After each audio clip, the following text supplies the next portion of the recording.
El cuidado es la solicitud y la atención con la que hacemos algo. Una persona solícita es aquella que se muestra diligente y cuidadosa, especialmente en atender a otra. Una persona atenta está pendiente y alerta y, a la vez, es amable y considerada. El Código de Deontología Médica regula las relaciones del médico con sus pacientes y reza así: el médico debe actuar con corrección y delicadeza. Y en la atención específica al final de la vida, el médico debe procurar el mayor bienestar del paciente y su dignidad.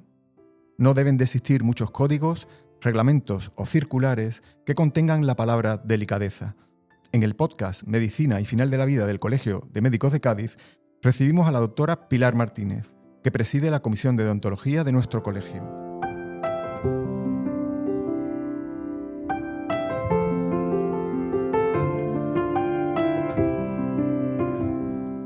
Pilar Martínez es doctora en medicina, es especialista en medicina intensiva, máster en bioética, ha sido directora de Cuidados Intensivos Generales del Hospital Universitario de Puerto Real y es colaboradora de la ONG Un Plato de Comida al Día. Eres colegiada, además, honorífica del Colegio de Médicos desde hace apenas unos días. Así que hola, Pilar, bienvenida. Hola, ¿qué tal? Buenos días. Pilar, como decía al principio, es excepcional que encontremos conciliados dos términos como código y delicadeza. ¿Es el Código de Deontología Médica un código poco común? Bueno, si lo miramos desde ese punto de vista, sí. Un código de deontología es un conjunto de normas éticas y de conducta profesional que dicen cómo se debe actuar un colectivo. En este caso estamos hablando del colectivo médico, hablamos del Código de Deontología Médica. Es excepcional pues porque está hecho por médicos, marca las relaciones que debe tener con los pacientes, con otros compañeros, con la sociedad. Está basado en los principios éticos fundamentales y va más allá, toca otros aspectos como la inteligencia artificial, en fin.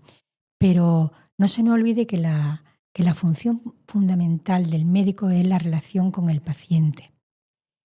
Y estamos hablando de un paciente que es una persona que es vulnerable, que es frágil y que está pasando momentos de mucha fragilidad, de dolor. Y si en ese momento no se le trata con delicadeza, ¿qué hacemos? En este aspecto, quiero decir que el Código de Deontología, el que incluye la palabra delicadeza, no lo hace como adorno, sino como un aspecto ético.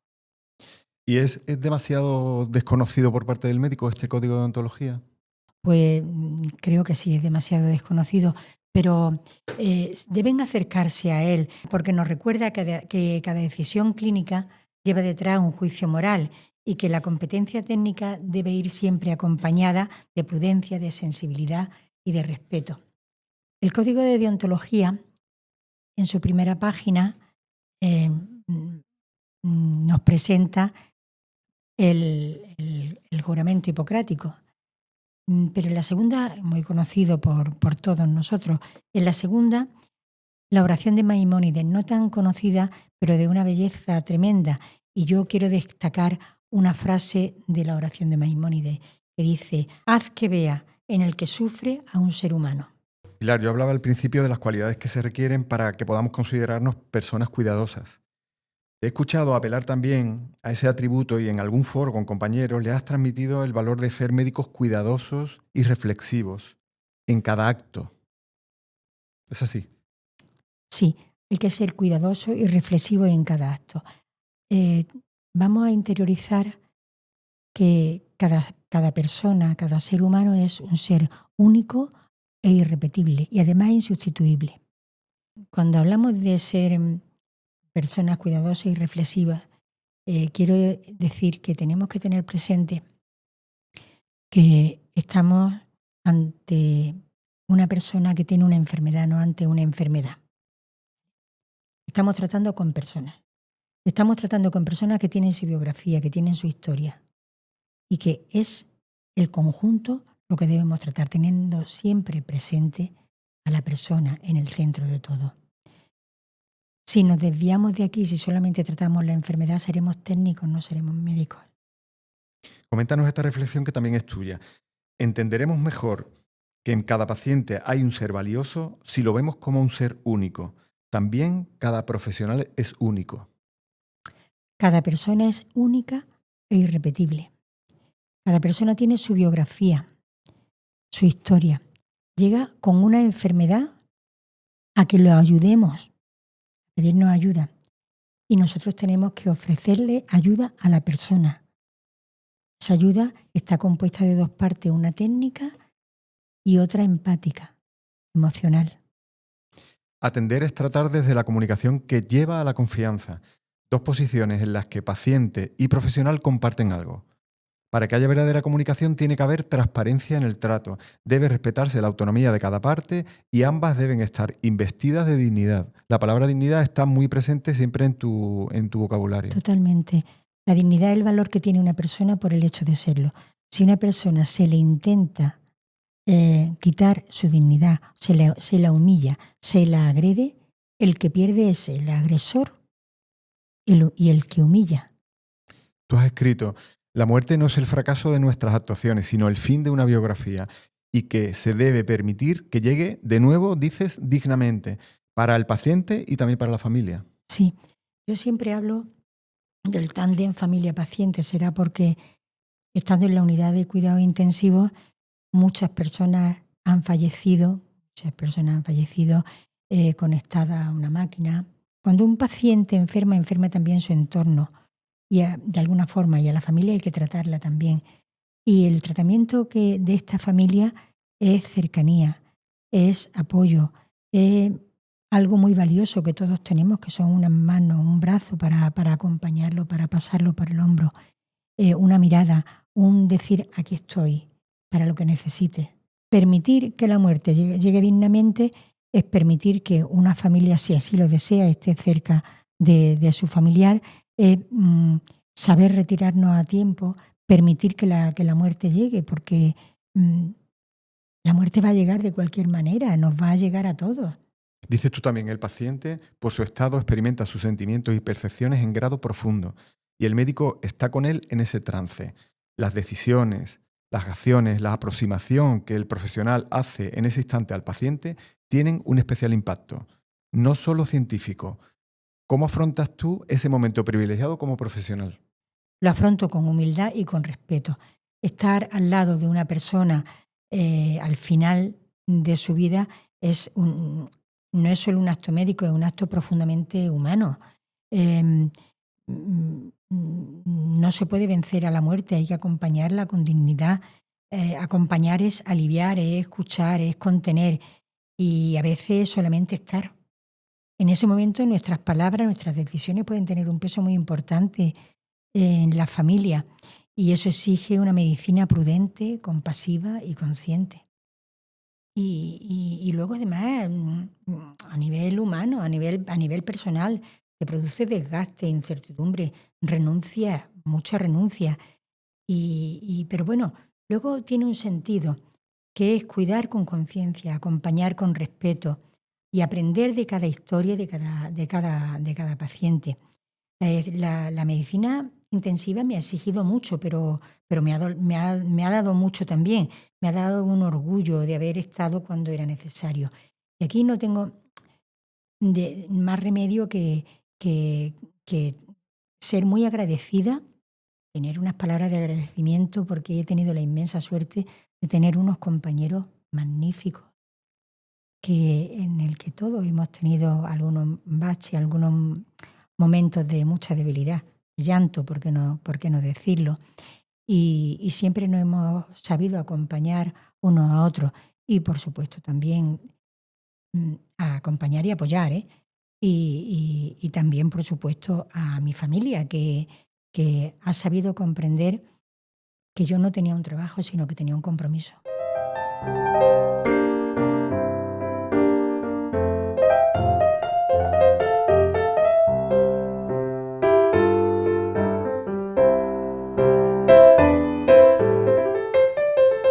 Que tú te refieres a la medicina intensiva como tu pasión y tu vida. Sí. Ese mi hijo me lo echó en cara porque me dijo: hombre, mamá, tu pasión y tu vida profesional.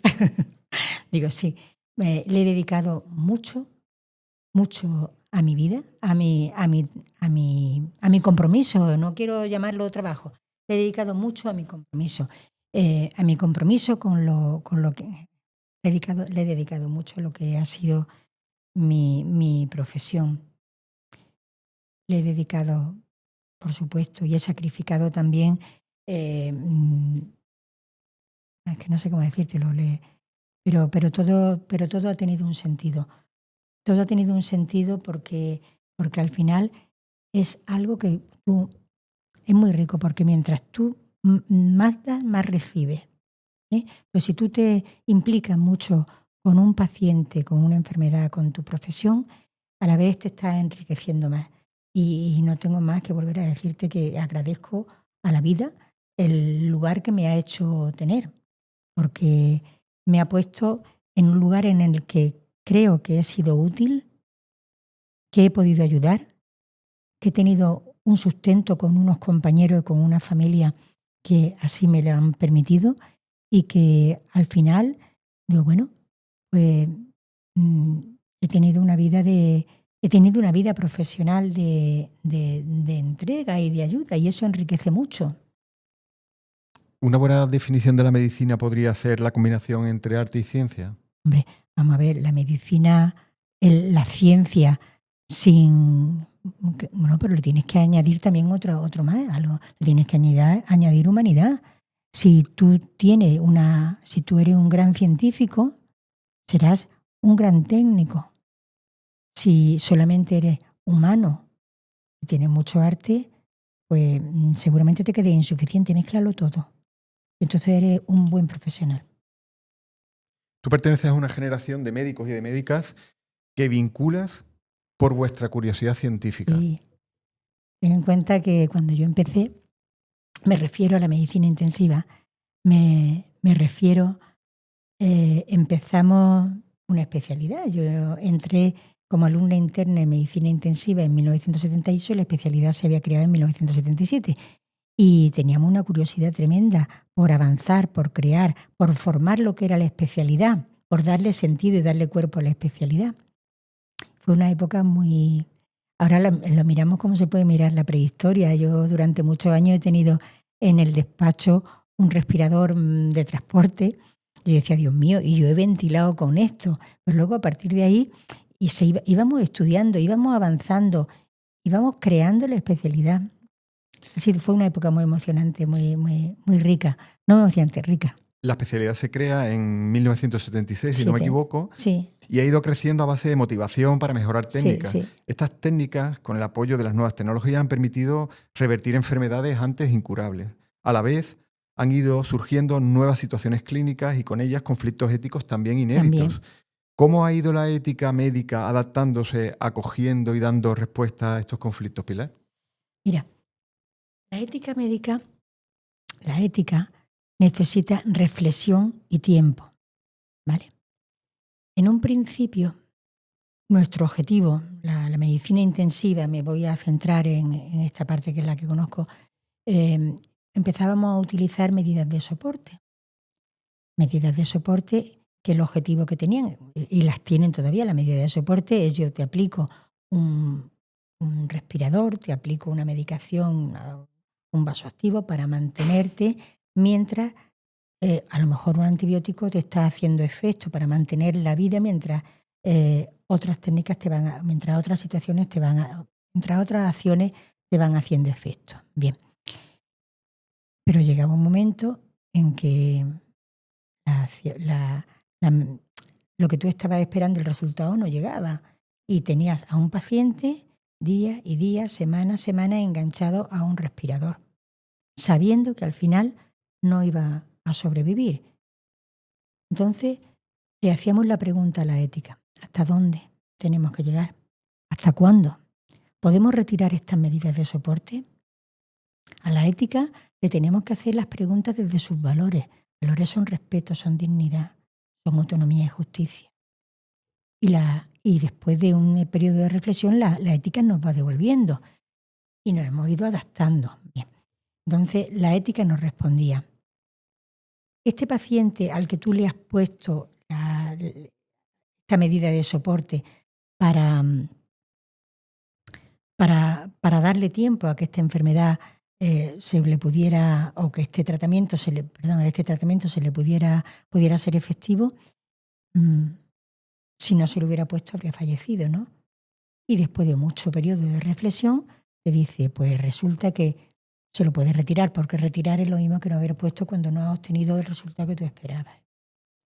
Entonces nos ha ido hablando de adecuación del tratamiento, de limitación del esfuerzo terapéutico, de no tener el orgullo de sentir o la soberbia de sentirnos que podemos contra la muerte, ¿no? De decir, vamos a ver, tú sigues siendo un médico que tiene como centro al paciente y al paciente es al que tienes que tratar, ¿eh? Y no puedes tratarlo con indignidad, no puedes permitir que por tu soberbia pueda fallecer envuelto en aparatos sabiendo que ya no tenían efectividad. Entonces, la ética se va adaptando, la ética es reflexiva, la ética te va haciendo cambiar, la ética mueve al mundo. Es una corriente filosófica que está haciendo mover al mundo porque hace pensar. Y al pensar, pues vas cambiando de actitud. ¿Cómo describirías tu dedicación a la medicina, pero desde el punto de vista emocional? Me va a dejar ¿Qué que... impacto emocional Vamos a ver. tiene en ti el ejercicio de la profesión? He dicho antes que para mí ha sido más que un trabajo, un compromiso. La medicina intensiva en muchas ocasiones, necesita a veces un periodo de distanciamiento porque desgasta. El estar con la persona que sufre, con el familiar que sufre, con el paciente por el que te has partido la cara, has estudiado, has luchado y ves que no va para adelante, en situaciones dificilísimas, porque ya no mira al paciente solo, mira al entorno, desgasta y desgasta mucho, y desgasta mucho. Pero luego, cuando has podido poner las cosas en su sitio, te das cuenta que, que aunque no hayan ido las cosas como tú hubieras querido, has establecido una relación de ayuda con el paciente o con la familia. Entonces eso te ayuda a superarte y a decir, venga, vamos a por otra. Por supuesto, siempre, y como he dicho antes, con la suerte de tener un equipo que te acompaña, una familia que te apoya, sabe entender por qué te encuentras un día regular y otro día no tan regular. A los equipos quiero ir ahora, porque la medicina intensiva tiene además un fuerte componente de saber anudar equipos de diversas Sí, especialidades. sí. Mira, la medicina intensiva, yo he comentado muchas veces que somos especialistas del paciente grave. Generalistas del paciente grave. Nosotros tenemos un paciente, vemos al paciente en conjunto. Un paciente que tiene un cuadro séptico, pero que además tiene una cardiopatía, que además resulta que tiene que ir a quirófano, un paciente que tiene muchas patologías. Entonces yo tengo que saber aunarlas y dirigirlas. Y para eso tengo que consultar y que tratar con miembros de distintos equipos y decirle, vale, para ti lo más importante es el corazón, pero ten en cuenta que junto con el corazón está el hígado, los riñones y que yo tengo que estabilizarlo todo. Un cardiólogo le da mucha importancia al corazón, el nefrólogo al riñón, el neurólogo pero yo tengo que aunarlo todo porque tengo que ver al paciente en conjunto. Y para eso tengo que reunirme con los y decir, vamos a ver, este paciente, vamos a buscar qué es lo mejor para él. Ahora mismo, ¿qué es lo más importante? ¿Cuál es el daño más importante que tiene? Pues tenemos que ir para allá, sin olvidar lo demás, tenemos que ir aunando.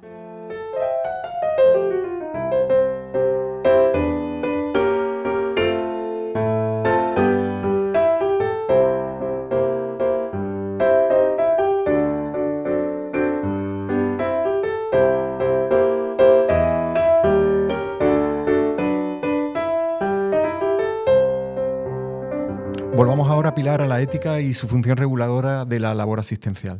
La ética tiene el cometido de ir en paralelo a la sensibilidad social, pero ha de tener la vocación de perdurar y no dejarse llevar por lo pasajero de cada época. ¿Supone esto un equilibrio difícil? Bueno, la ética debe permanecer fiel a unos principios universales que tienen que resistir el paso del tiempo. La ética no es una moda. La ética necesita escuchar y dialogar con las nuevas realidades sociales y científicas. Mientras que la tecnología va a una velocidad de vértigo, la ética tiene que pararse, tiene que pensar, tiene que reflexionar, tiene que discernir entre lo valioso, lo justo, lo digno. Los dilemas que hoy afrontamos no tienen nada que ver con los que había hace 5, 10 o 15 años. La ética no ofrece respuestas cerradas, pero sí un marco de preguntas esenciales. ¿Esto es bueno? ¿Es beneficioso? ¿Respeta? ¿Cuida? Hay que hacer preguntas, hay que interrogarlas desde los valores. Vivimos, como te digo, en una época acelerada, pero tenemos que tener en cuenta que la ética no es moda, es una estructura moral. Debe estar anclada en principios que trasciendan el momento y tiene que ser flexible para acoger las nuevas realidades. Es fácil ver la relación que existe entre ciencia y ética cuando afirmas, y cito textualmente, el principio de beneficencia nos habla de nuestro compromiso de actuar siempre en el mejor interés del paciente, buscando maximizar los beneficios y minimizar los riesgos. Esto nos obliga a mantenernos actualizados con las mejores prácticas y tratamientos basados en la evidencia científica. Sí, porque se podría pensar que decir, bueno, ya está, el principio de beneficencia, yo hago el bien, ya está, yo estoy haciendo el bien, pero no, a ti te obliga mucho más, te obliga que para que tú actúes bien como médico, como persona, como profesional, que implica la parte científica y la parte humana, te obliga a estar actualizado, porque tú tienes que ofrecer lo mejor que puedas a tus pacientes, que te recuerdo que son personas únicas e insustituibles, igual que tú. Entonces, dice, bueno, el principio de beneficencia es lo más fácil. No, es muy difícil de mantenerlo, porque te obliga a estar al pie del cañón, y estar implicado y estudiar, mantenerte al día. De seguir tus intervenciones, he extraído también aquello que dices de que, aunque el avance es tecnológico, el coraje y la determinación son humanos. Sí. El avance es tecnológico, pero el coraje y la gana de avanzar, eso es lo más humano que hay. Si no hay, nos quedamos quietos, ¿no? Una reflexión, ¿vale? Sí. Que comparto contigo. ¿Hemos podido llegar a aplicar una relación demasiado artificial y desviada, por tanto, entre lo que son avances y las posibilidades ilimitadas que tienen los avances? Tenemos que tener en cuenta una cosa, que todo lo que se puede hacer no se debe hacer. Hace poco, en el Congreso de Deontología, un compañero nuestro, creo que era médico, cirujano plástico, decía, quiero que me recuerden por lo que no he hecho, no solamente por lo que he hecho. Quiere decir que a veces tenemos que pararnos. Es decir, hasta aquí he llegado, ser humilde y desde la humildad y diciendo, voy a curar cuando pueda, con los medios que puedo, teniendo siempre como centro a la persona con toda su biografía, voy a aliviar cuando pueda y cuando no, tirarme pero acompañando. No sé si te he respondido a la pregunta. Sin duda. Después de más de 45 años, ¿tú prefieres seguir hablando de aprender más que de enseñar? Siempre es más fácil. Más fácil. Hay que aprender de todo, hay que aprender de las personas con las que te estás relacionando. Yo he aprendido muchísimo de mis pacientes. De mis pacientes mucho. He aprendido de generosidad, de humanidad, de saber estar, de responsabilidad. Eso me lo han enseñado. Porque enseñar sin seguir aprendiendo es como cerrar una ventana al mundo. Encerrarnos en una habitación. Nosotros tenemos que tener una mente abierta para poder ir captando todo lo que hay a nuestro alrededor. Mira, te voy a comentar. Yo he sido 22 años coordinadora de trasplante. Yo recuerdo que después de cada donación me iba a casa con una sensación de deber cumplido y decir, ¿qué me han enseñado los familiares de estos pacientes hoy? Desde el familiar del paciente que no tenían nada. Nada quiere decir que tenían que pedir al ayuntamiento a que le pagara el entierro y daba. Es muy fuerte, ¿eh? No tienen nada, pero doy para ayudar a otras personas. Eso te marca desde la sensibilidad, de la forma de aceptar lo que haya pasado. Eso te curte como persona, te enseña. Tú punteas además tus palabras siempre con estas otras, humanismo y humanista, que nunca faltan en tu diccionario. Nunca. Si tú solamente haces ciencia, eres frío. Si tú solamente haces humanismo, te quedas corto. El profesional tiene que saber aunar la ciencia con el humanismo. Así se podrá ser un buen profesional. El humanismo es un conjunto de valores y actitudes que colocan al ser humano y a su dignidad en el centro del pensamiento y de la acción.